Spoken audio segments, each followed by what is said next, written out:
ओम नमो भगवते वासुदेवाय। स्वागत है आप सभी का बरगदेश्वर महादेव मंदिर उन्नाव के इस दिव्य यूट्यूब चैनल पर। आज हम सुनने जा रहे हैं ब्रह्मपुराण का अद्भुत प्रसंग, सुपर्णा संगम, पुरूरवस तीर्थ, पंचतीर्थ, शमी तीर्थ, सोम आदि तीर्थ तथा वृद्धा संगम तीर्थ की महिमा।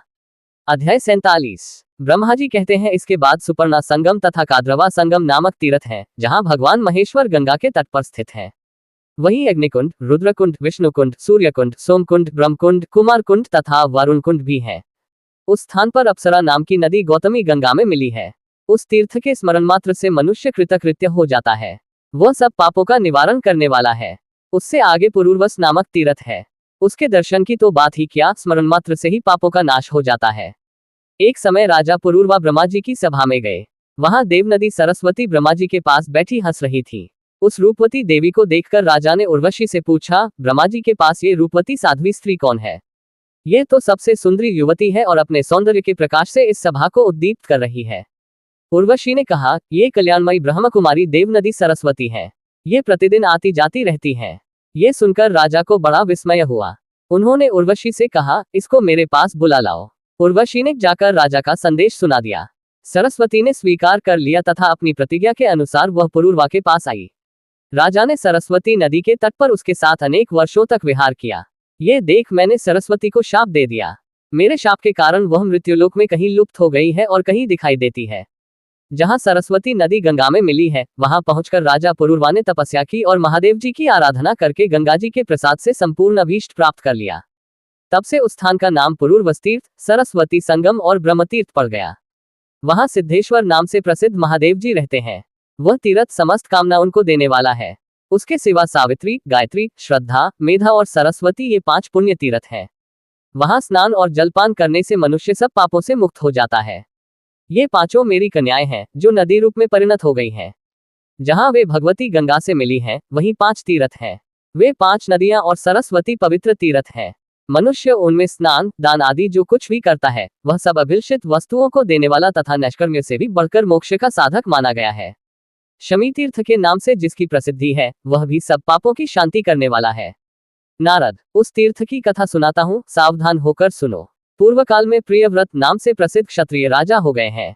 उन्होंने गोदावरी के दक्षिण तट पर अश्वमेध यज्ञ की दीक्षा ली। उस यज्ञ के पुरोहित हुए वशिष्ठ जी। एक दिन उस यज्ञ में हिरण्यक नाम का दानव आया। महर्षि वशिष्ठ ने अपने ब्रह्मदंड से सब दैत्यों को मार भगाया। तदनंतर पुनः यज्ञ आरंभ हुआ। दैत्य अपनी सेना के साथ भाग खड़ा हुआ। वहां निम्नार्कित तीर्थों ने अश्वमेध यज्ञ के फल दिए, शमी तीर्थ, विष्णु तीर्थ, अर्क तीर्थ, शिव तीर्थ, सोम तीर्थ और वशिष्ठ तीर्थ। यज्ञ समाप्त होने पर देवताओं और ऋषियों ने वशिष्ठ और प्रियव्रत से कहा, इन तीर्थों ने अश्वमेध यज्ञ का फल दिया है, अतः इनमें स्नान दान करने से मनुष्य अश्वमेध यज्ञ का पुण्य फल प्राप्त करेगा, इसमें तनिक भी मिथ्या नहीं है।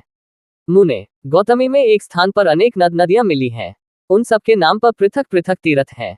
उन तीर्थों के नाम ये हैं, सोमतीर्थ, गंधर्व तीर्थ, देवतीर्थ, पूर्णातीर्थ, शालतीर्थ, श्रीपर्णा संगम, स्वाक्ता संगम, कुसुमा संगम, पुष्टि संगम, कर्णिका संगम, वैण्वी संगम, कृष्णा संगम, वासवी संगम, शिव शर्मा, शिखी, कुसुम्भिका, उपारथ्या, शांतिजा, देवजा, आज, वृद्ध, सुर और भद्र आदि।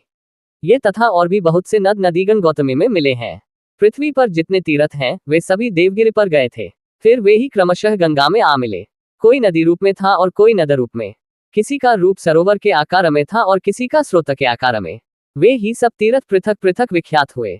उन सब में किया हुआ स्नान, जप, होम, पितृ तर्पण आदि कर्म समस्त कामना उनकी पूर्ति करने वाला और मुक्तिदायक माना गया है।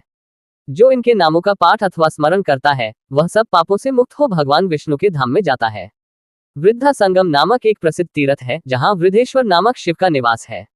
उस तीर्थ की कथा सब पापों का नाश करने वाली है। पूर्व काल में एक महत्पस्वी मुनि थे।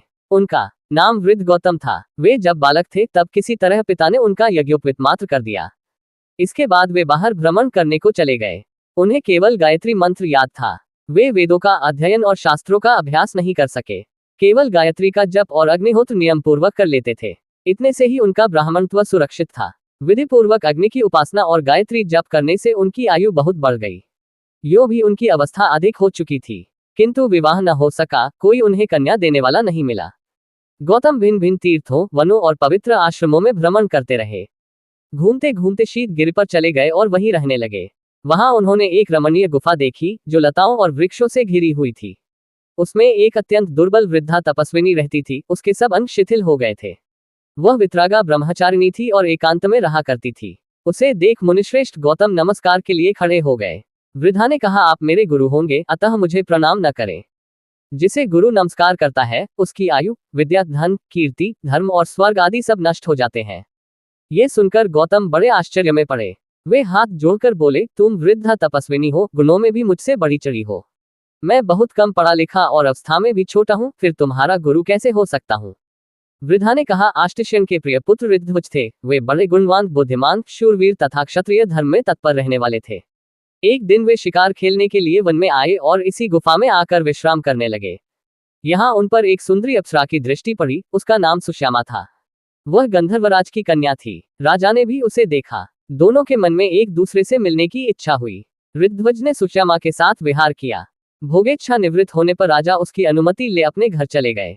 तदनंतर सुश्यामा के गर्भ से मेरा जन्म हुआ। जब मात यहाँ से जाने लगी तब बोली, कल्याणी, जो पुरुष इस गुफा में पहले आ जाए वही तुम्हारा पति होगा। तब से आज तक तुम ही यहाँ आए हो। दूसरा कोई पुरुष कभी यहाँ नहीं आया। ब्राह्मण और किसी ने मेरा वरण नहीं किया है। न मेरी माता है, न पिता। मैं आप ही अपनी मालिक हूँ। अब तक ब्रह्मचर्य व्रत में रही, अब पुरुष की इच्छा रखती हूँ, आप मुझे स्वीकार करें। गौतम बोले, भद्रे, मेरी अवस्था तो अभी 1000 वर्ष की ही है और तुम 90,000 वर्ष की हो गई हो। मैं बालक और तुम वृद्धा, ये संबंध योग्य नहीं जान पड़ता। वृद्धा ने कहा, पूर्व काल में ही आप मेरे पति नियत कर दिए गए हैं। अब दूसरा कोई मेरा पति नहीं हो सकता। विधाता ने आपको मुझे दिया है, अतः अब आप मुझे अस्वीकार न करें। मुझमें कोई दोष नहीं है। मैं आप में भक्ति रखती हूँ, तब भी यदि आप मुझे ग्रहण करना नहीं चाहते तो आपके देखते देखते अभी अपने प्राण त्याग दूंगी। यदि अभीष्ट वस्तु की प्राप्ति न हो तो प्राणियों के लिए मर जाना ही अच्छा है। प्रेमी जन के परित्याग से जो पातक लगता है, उसका अन्न नहीं है। वृद्धा की बात सुनकर गौतम ने कहा, मुझमें न तपस्या है न विद्या। मैं कुरूप और निर्धन हूँ, अतः तुम्हारे लिए योग्य वर नहीं हो सकता। पहले सुंदर रूप और उत्तम विद्या की प्राप्ति करके मुझे तुम्हारी बात माननी चाहिए। वृद्धा ने कहा, ब्राह्मण, मैंने अपनी तपस्या से सरस्वती देवी को संतुष्ट किया है, साथ ही रूप देने वाले अग्नि भी मुझ पर प्रसन्न है, अतः वागीश्वरी देवी आपको विद्या देंगी और रूपवान अग्निदेव रूप प्रदान करेंगे। यो कहकर वृद्धा ने सरस्वती और अग्नि की प्रार्थना करके गौतम को विद्वान और स्वरूपवान बना दिया। तब उन्होंने बड़ी प्रसन्नता के साथ वृद्धा को अपनी पत्नी बनाया और कितने ही वर्षों तक उसके साथ विहार किया। एक दिन वशिष्ठ और वामदेव आदि महर्षि पुण्य तीर्थों में भ्रमण करते हुए उस गुफा में आए। गौतम और उनकी पत्नी ने वहां आए हुए ऋषि मुनियों का विधिवत स्वागत सत्कार किया।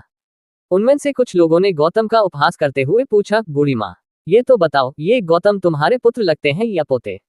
कल्याणी, सच सच बताना। वृद्ध पुरुष के लिए युवती स्त्री विष के समान है और वृद्धा स्त्री के लिए युवा पुरुष अमृत के समान। प्रिय और अप्रिय का संयोग हमने दीर्घकाल के पश्चात यही देखा है। गौतम और उनकी पत्नी दोनों इस परिहास को सुनकर चुप रह गए। आतिथ्य ग्रहण करके सब महर्षि चले गए। उनकी बातों को याद करके ये दोनों दंपति बहुत दुखी हुए। एक दिन स्त्री सहित गौतम ने मुनिवर अगस्त्य जी से पूछा, महर्षि, कौन सा देश या तीर्थ ऐसा है जहां जाने से कल्याण की प्राप्ति होती है? अगस्त्य ने कहा, ब्राह्मण, मैंने मुनियों के मुख से सुना है, गोदावरी नदी में स्नान करने से सब कामनाएं पूर्ण होती हैं। अगस्त्य की यह बात सुनकर गौतम उस वृद्धा के साथ गौतमी तट पर गए और कठोर तपस्या करने लगे। उन्होंने भगवान शंकर और विष्णु का स्तवन किया तथा पत्नी के लिए गंगा जी को भी संतुष्ट किया।